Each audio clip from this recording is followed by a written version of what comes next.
আমাকে ছাড়ার পর তুমি নতুন কাউকে পাবে। আমার মধ্যে থাকা কমতি বিষয়গুলো তার মধ্যে খুঁজে নেবে।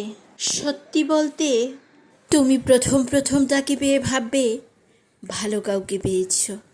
প্রথম প্রথম সে অতীত মেনে নেবে।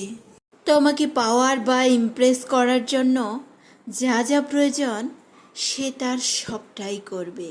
তোমার সব কথা সে মেনে নেবে। শুধু তুমি একবার তার ডাকে সাড়া দিয়ে যখনই তার হয়ে যাবে তখন বুঝবে একজনকে ছেড়ে যাওয়া কতটা কষ্টের। কিছুদিন যাওয়ার পর সে তোমার অতীত নিয়ে কথা শোনাবে। নিমেষেই তার তোমার প্রতি ভালোবাসা কমে যাবে। তোমার প্রতি মানসিক অত্যাচার বাড়তে থাকবে। তারপর তার সাথে তোমার কিছুদিন যেতে না যেতেই তুমি আলাদা হতে চাইবে।